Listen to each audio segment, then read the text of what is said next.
Sentence reporting verb का है वो सिंपल भी हो सकता है, वो नेगेटिव भी हो सकता है, वो इंट्रोगेटिव भी हो सकता है। तो प्रत्येक सेंटेंस को अलग अलग क्या करेंगे, पढ़ेंगे। आप नीचे हिंदी में लिखिए, मैं लिखाता हूं, ये लिख लेना, ये रहेंगे काफी देर तक बोर्ड पे रहेंगे क्योंकि मेरे को वाक्य हल करवाने हैं। आप पहले एक चीज लिखिए, आप लिखिए रिपोर्टिंग वर्ब में, सॉरी रिपोर्टेड स्पीच में, रिपोर्टेड स्पीच में निम्न सेंटेंस मिल सकते हैं। रिपोर्टेड स्पीच में निम्न सेंटेंस मिल सकते हैं। पहला नाम दे लो आप असर्टिव, असर्टिव। दूसरा दे लो आप इंटेरोगेटिव, इंटेरोगेटिव। चौथा दे लो आप तीसरा इंपेरेटिव, इंपेरेटिव। नेक्स्ट दे लो आप ऑप्टेटिव, और लास्ट दे लो एक्सक्लेमेटरी।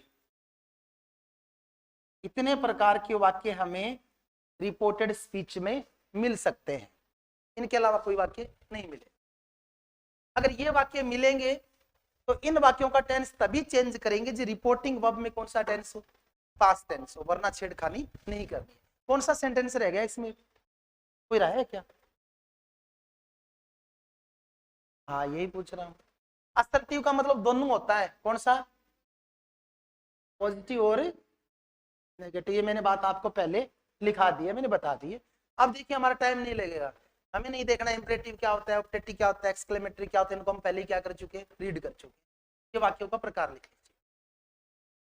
अब ये टेबल मैंने आपको बता दी, आपको ये पता है कि सैड मिलेगा तो टेंस क्या करना पड़ेगा, चेंज करना पड़ेगा। कौन सा टेंस कौन सी टेंस में चेंज करेंगे वो टेबल मैंने आपके सामने लिख रखी है। अब बारी बारी से मैं एक एक वाक्य लूंगा, ये वाक्य मिलेंगे तो ये करना है, ये वाक्य मिलेगा तो ये करना है। ये टेबल मत लिखना, आप इसको लिख लिया क्या, लिख लिया। अब दोबारा एक नंबर लगाइए और लिखिए आप, यदि रिपोर्टेड स्पीच में, यदि रिपोर्टेड स्पीच में असर्टिव सेंटेंस मिलता है, असर्टिव सेंटेंस मिलता है, तो इनडायरेक्ट स्पीच में, यदि रिपोर्टेड स्पीच में असर्टिव सेंटेंस मिलता है तो इनडायरेक्ट स्पीच बनाते समय निम्न परिवर्तन करेंगे, निम्न परिवर्तन करेंगे, निम्न परिवर्तन करेंगे। लिख लीजिए बात। यदि रिपोर्टेड स्पीच में असर्टिव सेंटेंस मिलता है तो इनडायरेक्ट स्पीच बनाते समय निम्न परिवर्तन करेंगे। लिख लिया आप तो, चलो दिमाग में लिख लो, नहीं लिखा गया तो क्या, कहां बैठ गई मक्खी यार। अभी चलिए छोड़िए इसको, अभी तक दिमाग को थोड़ा काबू में रखना है। जो कंसेप्ट हम लेके चले है ना उसको छोड़ मत देना ढीला, फिर दिमाग गायब हो जाएगा, मिस कर गया तो बाद में चीजें नहीं आएंगी। अब हम ये प्रयास कर रहे हैं कि हमें एक वाक्य मिले, क्या मिले, डायरेक्ट का, और रिपोर्टिंग वर्ब में क्या मिले, सैड मिले, और रिपोर्टेड स्पीच में या तो साधारण वाक्य मिले या क्या मिले, नकारात्मक मिले, चाहे वो कोई भी टेंस का हो। तो उसको चेंजिंग हम कैसे करेंगे, तो एक वाक्य लेंगे तभी पता चलेगा ना। देखिए एक वाक्य ले लेते हैं अपनी, बस 2 मिनट बाद वाक्य बनाएंगे, आप टेंशन मत लो। भैया विश्वास को नहीं बना शांगे, बनाओगे भाई। कल एक बच्चा था मेरी क्लास में, मैंने कहा कि मान लो कि भाई ये युवराज आईएएस बन जाए तो वो बच्चों यहाँ जी मैं आईएएस, मतलब जैसे वो बने नहीं सकता। जीवन में इंसान कभी भी कुछ भी बन सकता है, हमें से ये नहीं सोचना चाहिए कमजोर बच्चा होशियार हो सकता है, होशियार बच्चा क्या हो सकता है, कमजोर हो सकता है। हमें जरूरत है एफर्ट की, प्रयास की। हो सकता है बचपन में वो लफंगा रहा हो, पढ़ा नहीं, और आप पूरी एनर्जी अब पढ़ने में लगा दे। आप मुझे बताओ परसेंटेज का कोई महत्व है क्या? परसेंटेज के आधार पे सिलेक्शन थोड़ी हो रहा है, सिलेक्शन किसके आधार पे हो रहा है, ज्ञान के आधार पर और ऑब्जेक्टिव पर्सन आ रहे हैं। एक बच्चा 10वीं बारी में कोई कारण हो गया, या तो बीमार हो गया, या पढ़ा नहीं, या पढ़ने का मन नहीं करता था, नंबर क्या बने, कम बने। अब उसका बहुत ज्यादा मन हो पढ़ने में और वो पूरी ताकत लगा देगा तो उसका क्या हो जाएगा, सिलेक्शन हो जाएगा। जो IAS RAS बने हैं उनके परसेंटेज देख लो, कोई 90 वाला ही नहीं बना है, 50-40 वाले भी क्या बने हैं, IAS RAS बने हैं, क्योंकि उन्होंने अपना एफर्ट लगा दिया। जरूरत है सही टाइम पे सही टाइमिंग शॉट लगाने की। अगर आप मिस कर गए तो बोल्ड और हिट कर गए तो सिक्स, यही तो होता है। यॉर्कर चल रही है, यॉर्कर पे यॉर्कर आ रही है, क्रिकेट वाली बात है। मतलब जो प्रश्न आ रहा है यॉर्कर की तरफ फेंका जा रहा है, अगर आप मिस कर गए तो बोल्ड हो गए और सही टाइमिंग कर गए तो क्या लगेगा, छक्का लगेगा, यही तो है। तो आप बच्चों का भविष्य बड़ा उज्जवल है। ये क्लास है ना बीएसटीसी की, ये ओनली मेरे लिए 20 या 25 घंटे की क्लास है, रियल बोलो तो, जो पीछे कभी करवाया तो। आपका जो बैच है वो 40 घंटे से प्लस निकल गया अब तक, क्योंकि मेरे को लगा कि आपको मुझे बताना चाहिए, आप कुछ करने वाले बच्चे हैं। अब आप रुचि नहीं लेते ना तो मैं ये कंप्लीट कर चुका होता, क्योंकि जहां रुचि नहीं ले वहां अन्य चीजें बताने की क्या नहीं है, जरूरत नहीं, मैं पॉइंट टू पॉइंट चलता। लेकिन आपने रुचि ली, आप पढ़े, तो मैंने आपको वो चीजें एक्स्ट्रा भी बताई जो बीएसटीसी हटकर भी है। बीएसटीसी का एग्जाम देने के लिए मेरे को सरफेशियल बातें बतानी थी, सिर्फ रूल रटाने थे, लेकिन मैंने कभी प्रयास नहीं किया कि मैं आपको क्या करूं, रटाऊं। मैंने बताने का, सिखाने का प्रयास किया है, क्योंकि आने वाले टाइम में मेरे काम आने वाले हो। आने वाले टाइम में ज्यादा परेशान नहीं करोगे, जब भर्ती आएगी आप कहीं नहीं जाओगे, मुझे पता, आप भी यही मिलोगे, मैं भी यही मिलूंगा। अगर वैकेंसीज आती है, मेरी बात सुनना बेटा ध्यान से, क्योंकि आपा ने फेंकने की जरूरत को नहीं, आपा तरातलू जुड़ेड़ा लोग, गांव जुड़ेड़ा लोग हुआ ना, बड़ी बड़ी सिटी, बॉम्बे, अहमदाबाद, दिल्ली, वहां की सिर्फ जो कल्चर है वो चलती है फेंक दुनिया पे, वो एक दूसरे को जानते नहीं है, पड़ोसी पड़ोसी को नहीं जानता है वहां पे। हमारे गांव में तो क्या होता है, सरदार सर गांव जैसा ही है। अब ये मत सोचना कि मैं सरदार सर में रहा हूं तो इसकी बात नहीं कर रहा, सरदार सर है जी विलेज है, यहाँ की संस्कृति ग्रामीण है। शहरी संस्कृति ओनली घंटा घर के आसपास मिलेगी आपको, बाकी कौन सी संस्कृति है, ग्रामीण संस्कृति है। ग्राम में मान लीजिए किसी की घर कोई दुख भरी घटना हो गई है ना, तो पूरा गांव इकट्ठा हो जाएगा रात में। मान लीजिए किसी की डेथ हो गई या कोई अनहोनी हो गई, तो पूरा गांव क्या हो जाएगा, इकट्ठा हो जाएगा, लोग वहां बैठे रहेंगे, घर वालों से कुछ नहीं कहेंगे, वो अपने आप ही करेंगे। अगर शहर में पड़ोसी के घर पे कोई घटना हो गई तो सुबह का वेट करेंगे, दिन बारह का डर कदा में सगा हुआ मां ही जावे वन में। सुबह जैसे दाह संस्कार के लिए जाते हैं ना, तो लोग बाहर खड़े रहते हैं गलियों में कि आगे क्या आगे खाना पूर्ति, इसके साथ चले गए और काम कर लिया। तो वहां के जो लोग हैं वो आर्थिक युग में जीने वाले लोग हैं, मतलब उनको सिर्फ एंड सिर्फ किससे मतलब है, पैसे से मतलब है। दुनिया में जो पैसे वाली बात है, दो प्रकार के लोग होते हैं, एक धनी होते हैं और एक समृद्ध होते हैं। अब धनी समृद्ध है तो प्राइवेसी, लेकिन समझने वाला ही इन शब्दों को समझ सकता है। अगर मैं ये कहूँ कि अमुक व्यक्ति धनी है और मैं कहूँ कि अमुक व्यक्ति समृद्ध है, तो ज्यादातर 80% लोग इसका विश्लेषण नहीं कर पाएंगे ये कैसा व्यक्ति है। अब दोनों का अंतर बताता हूं, देखो, धनी व्यक्ति के पास बहुत पैसे होते हैं और समृद्ध व्यक्ति के पास भी बहुत पैसे होते हैं। धनी व्यक्ति कंजूस होता है, लेकिन समृद्ध व्यक्ति क्या नहीं होता, कंजूस नहीं होता। धनी व्यक्ति सिर्फ एंड सिर्फ पैसे कमाने में लगा रहता है, लेकिन समृद्ध व्यक्ति दान भी देता है और कमाता भी है। धनी व्यक्ति कमाता है, लगाता कुछ नहीं है, पीढ़ियों के लिए छोड़ के जाएगा। समृद्ध व्यक्ति कमाएगा भी, लगाएगा भी और पीढ़ियों के लिए क्या छोड़ के जाएगा, पैसे छोड़ के जाएगा। तो बताओ धनी समृद्धि में अंतर हुआ कि नहीं हुआ। आज के बाद कोई भी समझदार आदमी आपको बोले ना, अनपढ़ आदमी जिसको पता ही नहीं है धनी क्या होता है समृद्धि क्या होता है, उसके लिए दोनों शब्द कोई काम के नहीं है। अब आज के बाद आपके लिए बड़े इंपॉर्टेंट है ये, आप किसी का आंकलन करके मुझे कहोगे ना कि सर वो धनी है समृद्ध नहीं है, तो मैं एक शब्द में सीख जाऊंगा कैसा व्यक्ति है। अगर आप ये कहोगे कि अमुक व्यक्ति समृद्ध है, धनी है बट समृद्ध है, तो मैं समझाऊंगी इसका क्या मतलब, आचरण है। तो ये हम दूसरी जगह जाते हैं तो वो लोग सिर्फ धनी होते हैं, क्या नहीं होते, समृद्ध नहीं होते। आपसे उनको कोई लगाव नहीं।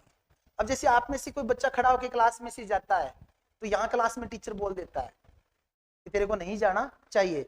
अब 500-700 बच्चे बैठे, कोई खाना खा रहा है, कोई पढ़ रहा है, कोई मतलब ही नहीं है, एलसीडी में देख रहे हैं आगे क्या कर रहे हैं, पढ़ा रहे हैं। वो पढ़ाना है, पैसे कमाना है, पैसे कमाना है। तो यहाँ जो पढ़ाने वाले लोग हैं या पढ़ने वाले लोग, हम एक दूसरे को जानते हैं, इस गांव का है, इसका बच्चा है, तो वो एक क्या होता है, इंटीमेंसी होती है। और इंटीमेंसी में कभी क्या नहीं होती, गलत फहमी नहीं होती, और गलत फहमी में कभी गड़बड़ नहीं होती, प्योर चीजें मिलती हैं।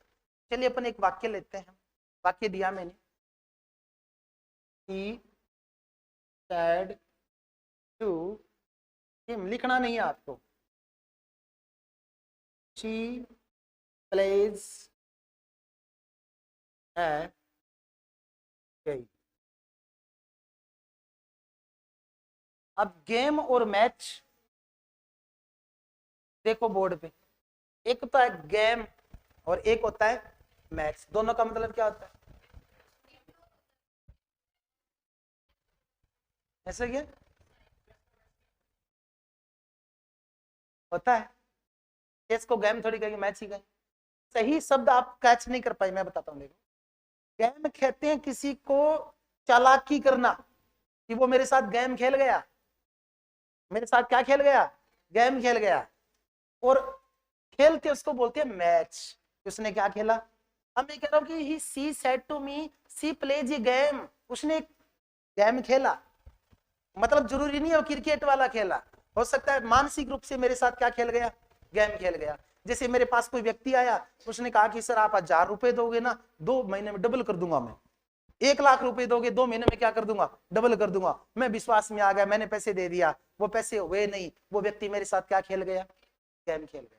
तो जो शब्द हैं ये जरूरी नहीं कब जाके कंसेप्ट क्लियर होगी, लेकिन शिक्षा से जुड़े रहेंगे तो क्लियर जरूर होगी, कहीं ना कहीं क्लियर हो जाएगी। अब आप लोग हमेशा ये पढ़ते रहे गेम और मैच, लेकिन कभी नहीं सोचा, ज्ञान चक्षु कभी नहीं खिला कि गेम का वास्तविक अर्थ क्या है, मैच का वास्तविक अर्थ क्या है।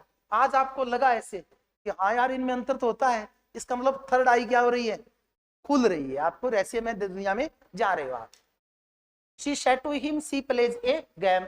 अब बोर्ड पे देखिए, आपको ये वाक्य मिल गया और आपको कहा कि ये डायरेक्टर आपको क्या बनाना है? इनडायरेक्ट बनाना है। इनडायरेक्ट बनाना है, सबसे पहले आपको एक काम करना पड़ेगा, यहाँ देखना पड़ेगा कि यहाँ पे सैड है, इट मीन्स उस वाक्य में टाइम, टेंस और प्रोनाउन सभी क्या होंगे? चेंज होंगे।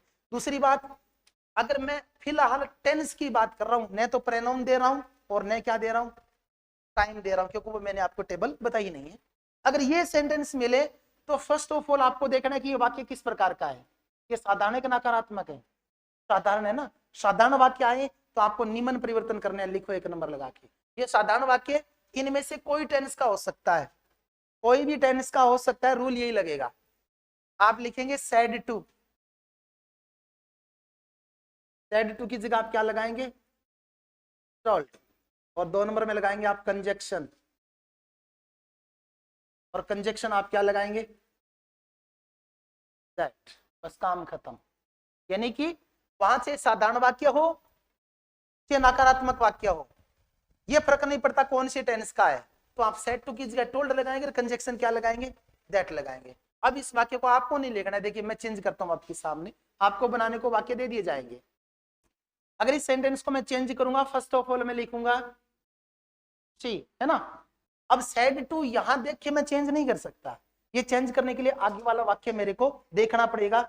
एक बात और सुन लेना, यहां से कोई भी टेंस का साधारण या नकारात्मक वाक्य हो तो सेड टू की जगह क्या लगाएंगे? टोल्ड ही लगाएंगे। तो सी के बाद मैंने क्या लगा दिया? टोल्ड लगा दिया। अब कंपटीशन में एक वाक्य तो मिलेगा सी टोल्ड, एक मिलेगा सी टोल्ड टू, टू वाला गलत हो जाएगा क्योंकि सेड टू साथ रहेगा। सेड टू की जगह मैंने क्या लिखा है? टोल्ड लिखा है। देखिए यहाँ पे मैंने शेड और टू दोनों लगाए हैं, सेड टू की जगह क्या है? टोल्ड है। दोबारा हमको टू नहीं लगाना है। अब इतनी लंबी चौड़ी कंसेप्ट होती है ना, तो ये बताए बगैर बात, ये बात तो बहुत छोटी है कि सेड टू की जगह मैंने क्या लगाया? टोल्ड लगाया, लेकिन हमारा ध्यान जाता नहीं और हम पेपर के समय भ्रमित हो जाते हैं, क्या टू आएगा या नहीं आएगा। कई बच्चे टोल्ड की बात क्या लगा देते हैं? टू। इट मीन्स वो गलत है, क्योंकि मैंने सेड की जगह टोल्ड नहीं लिखा है, सेड टू की जगह क्या लिखा है? टोल्ड लिखा है। अब इन दोनों में कोई छेड़खानी नहीं करनी, आपको सिर्फ वर्ब चेंज कर दी और हिम का क्या लिख देंगे? हिम लिख देंगे। अब नेक्स्ट बारी है इस कोमा की, इसको हटाना है, तो क्या करना है? हटाना है। हो सकता है टेंस चेंज करके कोमा रख दे तो भी वो गलत है, क्योंकि इनडायरेक्ट स्पीच में कोमा को आपको नहीं रखना है, कंजक्शन लगाकर एक कॉम्प्लेक्स सेंटेंस बनाना है। ये तो 2 सिंपल सेंटेंस हैं, दोनों को जोड़कर आप एक मिश्र वाक्य बनाएंगे। क्या करेंगे? मिश्र वाक्य बनाएंगे, इसलिए दोनों को जोड़ना जरूरी है। अब ये कोमा हटाने के लिए अब आपके कंसेप्ट क्लियर होंगे, अब कोई प्रकार की समस्या नहीं आने वाली। आपको आगे वाला वाक्य देखना पड़ेगा, अगर वो वाक्य साधारण है तो दैट आएगा, अगर वो वाक्य नकारात्मक है तो भी क्या आएगा? दैट आएगा। ये फर्क नहीं पड़ता टेंस कौन सा है, कोई टेंस हो, कोई टेंस का साधारण या नकारात्मक वाक्य है तो सेट कंजक्शन हमेशा क्या आएगा?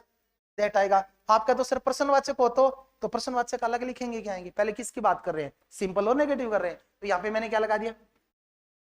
दैट लगा। She told him that. अब यहाँ पे मैंने कोई प्रेनाउन नहीं डाला, आप इसमें देखिए कौन सा टेंस है, सिंपल प्रेजेंट है। सिंपल प्रेजेंट को देखो किस में चेंज करते हैं, इसी में करते हैं। अगर वहां पे साधारण वाक्य मिलेगा तो जिस टेंस को चेंज कर रहे हो उसका साधारण वाक्य बनाना है। यहाँ पे नकारात्मक मिलेगा तो जिस टेंस का नकारात्मक वाक्य बना रहे हो उसका क्या बनाओगे, नकारात्मक। अगर वहां पे प्रश्नवाचक मिलता है तो जिस टेंस का वाक्य बना रहे हो उसका प्रश्नवाचक नहीं बनाओगे, क्या बनाओगे, साधारण बनाओगे। वो चीज बाद में लिखेंगे। चलिए सी का सी आ गया। इसमें भी साधारण वाक्य में साइक्रिया नहीं होती और इसके साधारण वाक्य में भी क्या नहीं होती, साइक्रिया नहीं होती। इसमें फर्स्ट फॉर्म के साथ एस या सता है, उसमें वर्ब की कौन सी फॉर्म आती है, तो प्ले का क्या हो जाएगा, प्लेड हो जाएगा। और ए गैम का क्या हो जाएगा, हार्ड है क्या, बिल्कुल नहीं है, कभी हार्ड है ही नहीं। चलिए एक वाक्य और लेते हैं, एक वाक्य और लेते हैं। आप लिखिए, अपने हाथ से बनाओगे तब लगेगा यार आ रहा है मेरे को। लिखो वाक्य, लिखो।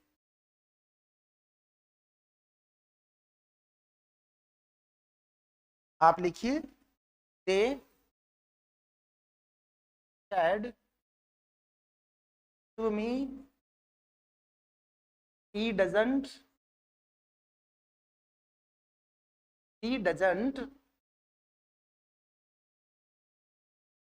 weave any sweater। ये तो हो गया बेटा डायरेक्ट। आपको किस में चेंज करना है, डायरेक्ट में करना है। चाहे साधारण चाहे नकारात्मक, रूल तो एक ही रहेगा ना, थोड़ी सी साइक्रिया चेंज करनी है और कुछ नहीं करना, बन जाएगा वाक्य। अगर गलत होता है तो घबराना नहीं, होने दो, बात करेंगे।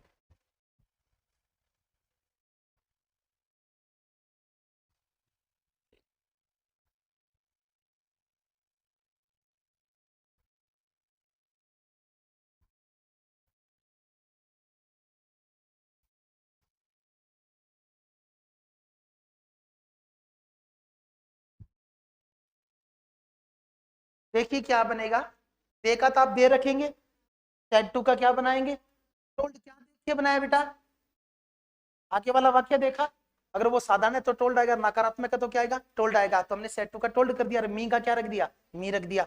अब दोनों सेंटेंस को जोड़ना है तो आगे वाला सेंटेंस ही देखना पड़ेगा, साधारण है नकारात्मक है, क्या लगाई, दैट लगाया, हमने दैट लगा दिया। सी का सी रख दिया। और डज नॉट वीव है ना, ये कौन सा टेंस है, प्रेजेंट इंडेफिनिट। अब हमको बनाना है प्रेजेंट इंडेफिनिट किस में जाता है, पास्ट इंडेफिनिट में। ये वाक्य नकारात्मक है तो ये भी क्या बनेगा, नकारात्मक बनेगा। तो डजंट की जगह क्या कर दें, डिडंट कर देंगे। और इसमें भी फर्स्ट फॉर्म होती है, इसमें भी क्या आती है, फर्स्ट फॉर्म। तो वीव का वीव आ जाएगा, नकारात्मक की बात कर रहा हूं, है ना। वीव का वीव और एन स्वेटर का क्या हो जाएगा, एन स्वेटर हो जाएगा। चलिए एक वाक्य और बढ़ाइए,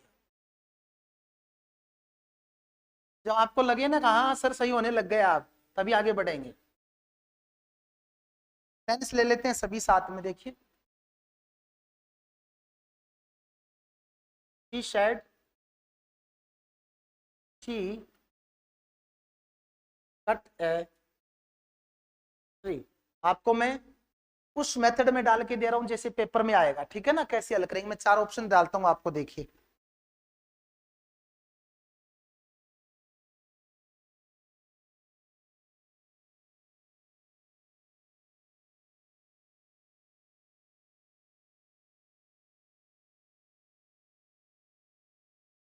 पहला ऑप्शन आपको इसमें देख लो, दूसरा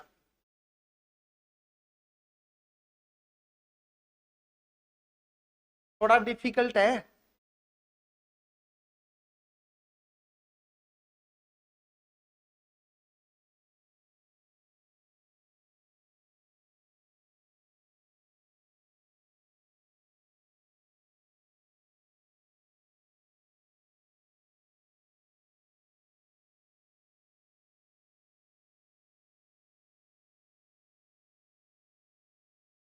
बताइए कौन सा उत्तर होगा, ए, बी, सी है, बी होगा, दोनों ही नहीं होगा। नन भी हो सकता है, कोई जरूरी थोड़ी है, नन भी तो हो सकता है ना, नन नहीं हो सकता।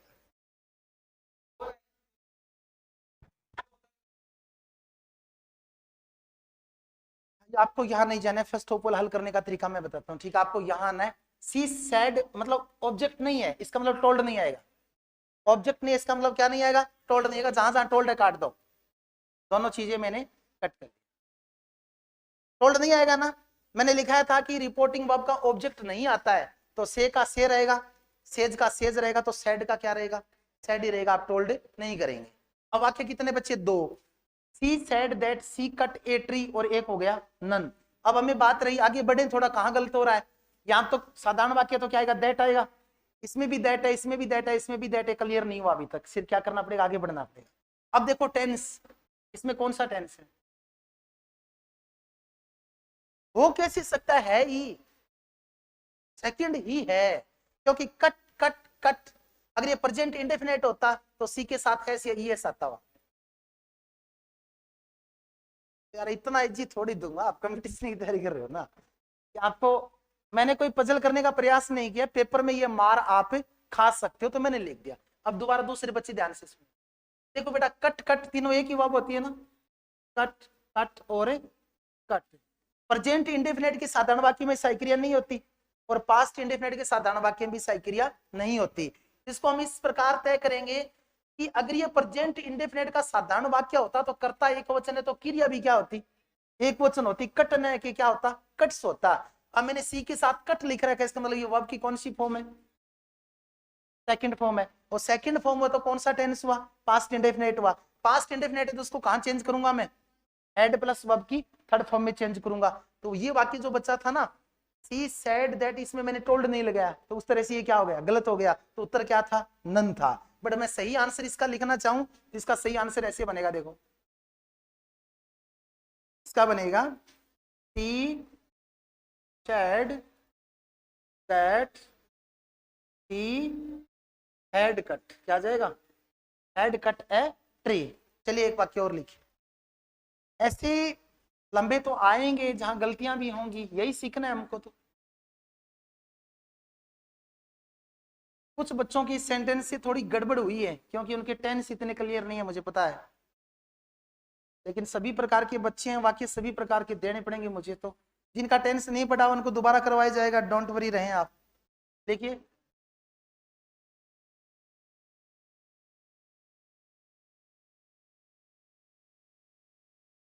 he said to them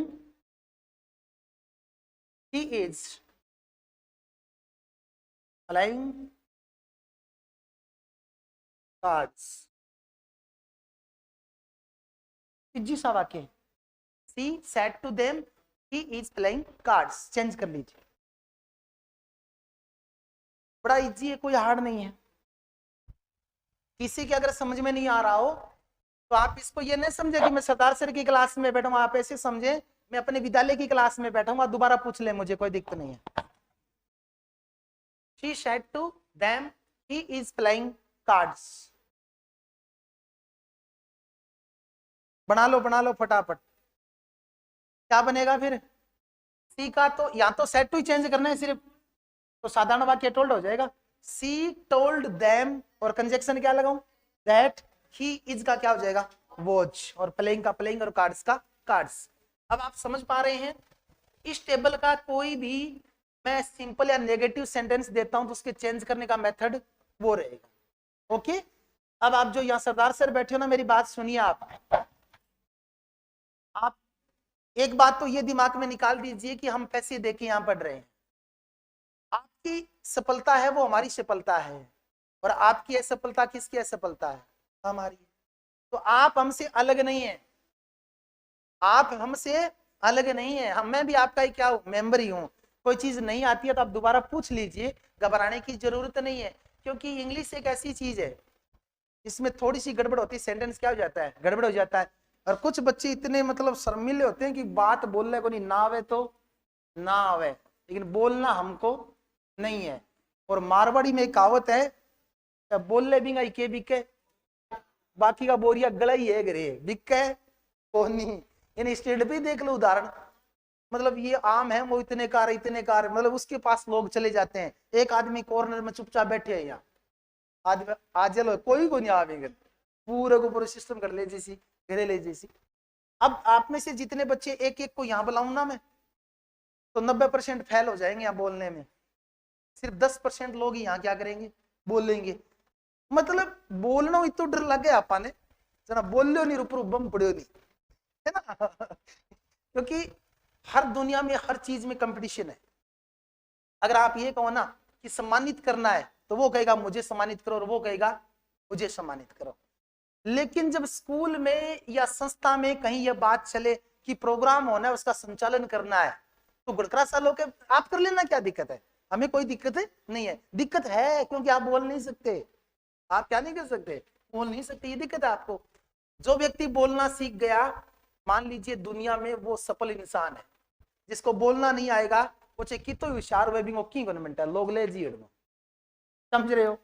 यानी कि परिवार में देख लो, जो बच्चा ज्यादा बोलता है उसको सब चीजें ज्यादा मिलती है। कई मतलब विनय बर्गा जी, हाँ ज्यादा बोलना लड़का है। मतलब 2-3 भाई हैं, पिताजी आम लेके आए, 2 पापा दे दिया, एक लीट के खुद ले लेके, एक और ले शू, तो एक चुपचाप बैठे रहे बिन के मिले, कुछ नहीं मिलेगा ना।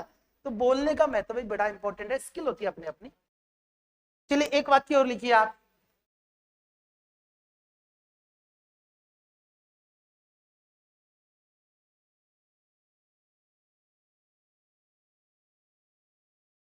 Rahul said to him, you can, she can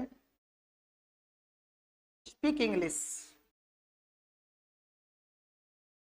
अब तो जो सेंटेंस हम लिख रहे हैं ना, हम मूर्खता में टाइम जाया कर रहे हैं। कंसेप्ट हमारी क्या हो गई है साधारण वाक्य की, क्लियर हो गई है? अगर नहीं हुई तो बताइए, वरना मैं आगे बढ़ूं। Rahul said to him he can speak English, ये वाक्य एक मैं आपको बता देता हूं, आप बैठे रहिए आराम से। अगर हमको ये सेंटेंस मिलता है तो हमें फर्स्ट ऑफ ऑल इसमें तो कुछ चेंज करना ही नहीं है। राहुल लिख लिया, सैड टू को क्या करना है, चेंज करना है, और सैड टू चेंज होगा नेक्स्ट सेंटेंस के टाइप के अनुसार। अगला वाक्य साधारण या नकारात्मक है तो क्या आएगा, टोल्ड ही आएगा। तो साधारण है कि नकारात्मक है, साधारण है तो क्या आ जाएगा, टोल्ड आएगा। और कुछ चेंजिंग नहीं करना, हिम का हिम आ जाएगा। अब हमें इनको क्या करना है, हटाना है। हटाने के लिए वाक्य का प्रकार देखना है, कौन सा टेंस देखना है। साधारण या नकारात्मक है तो क्या लगाएं, दैट लगाएं। तो यहाँ पे मैं क्या लगा रहा हूँ, दैट लगा दिया। ठीक। अब नेक्स्ट हमको ये करना है कि इसका टेंस चेंज करना है। प्रोनाउन तो सोचना ही नहीं, अभी मैंने पढ़ाया नहीं है। तो टेंस कौन सा है इसमें, एक तरह से मॉडल है, प्रेजेंट टेंस है, तो पास्ट में जाना है। सी का सी रह जाएगा, कैन का क्या हो जाएगा, कुड हो जाएगा। और कोई चेंजिंग नहीं है। स्पीक इंग्लिश का क्या हो जाएगा, स्पीक इंग्लिश हो जाएगा। तो मेरे हिसाब से अगर साधारण या नकारात्मक कोई भी टेंस का आपको वाक्य मिलता है तो शायद दिक्कत नहीं है तो बताइए।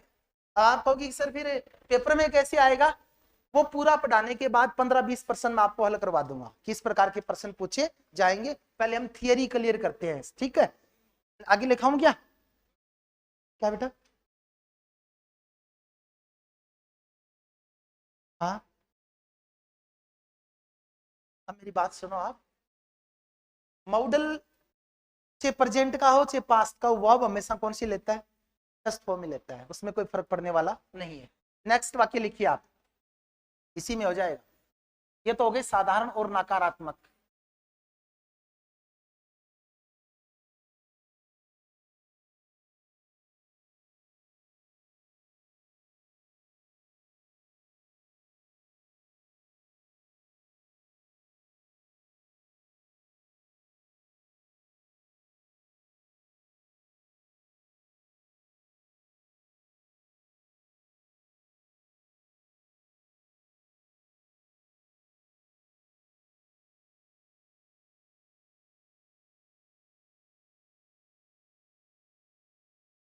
अब की बार कुछ मैटर अलग है। She said to her, have you sent her a letter? Reported speech में कौन सा वाक्य आ गया, इंट्रोगेटिव आ गया ना। अब इसके कुछ रूल लिखने हमको, देखिए। इंट्रोगेटिव सेंटेंस है ना, वो 2 प्रकार का होता है। इंट्रोगेटिव सेंटेंस कितने प्रकार का होता है, एक तो होता है हेल्पिंग वर्ब से, और एक कौन सा होता है, WH वर्ड से। अब मैं आपको WH वर्ड नहीं बताऊंगा, क्योंकि WH वर्ड पूरे मेरे आपको लिखाए हुए हैं, वो टाइम यहाँ नहीं देंगे। अब ये इन दोनों में कंपैरिजन हमको करना है। ये वाक्य लिखिए, दोनों चीजें लिखना, इंट्रोगेटिव हेल्पिंग वर्ब वाला हो गया और WH वर्ड वाला हो गया। यानी कि अगर हमको रिपोर्टेड स्पीच में इंट्रोगेटिव सेंटेंस मिलता है तो इंट्रोगेटिव सेंटेंस दो प्रकार के हो सकते हैं, वो WH वर्ड वाले भी हो सकते हैं और कौन सी हो सकते हैं, हेल्पिंग वर्ब वाले भी हो सकते हैं। अगर ये दोनों मिले तो हमको क्या करना है,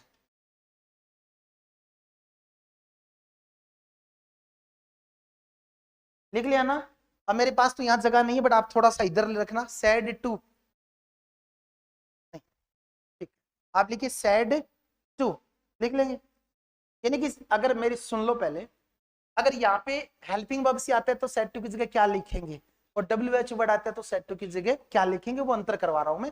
तो आप यहाँ लिख लीजिए सैड टू की जगह इस हेल्पिंग वर्ब वाले के नीचे लिखिए आप आस्क्ड, और दूसरा हो सकता है इंक्वायर्ड। अगर प्रश्नवाचक वाक्य है और वो हेल्पिंग वर्ब से शुरू होता है, हेल्पिंग वर्ब संख्या में कितनी है, 13 है, क्या 24 है, ऑक्सिलरीज वर्ब है। मैं यह बात कर रहा हूं कि अगर प्रश्नवाचक वाक्य ऑक्सिलरीज वर्ब से शुरू हो, जैसे do, does, is, are, am, has, have, did, was, were, had, ये तो गई helping verb. Can, could, shall, should, will, would, may, might, use, है ना, ये चॉइस हो गई। इनसे कोई वाक्य शुरू होता है तो सेट टू की जगह आप या तो आस्क्ड लिखेंगे या क्या लिखेंगे, इंक्वायर्ड लिखेंगे। इधर भी आप आस्क्ड या इंक्वायर्ड लिखेंगे, कोई अंतर नहीं है।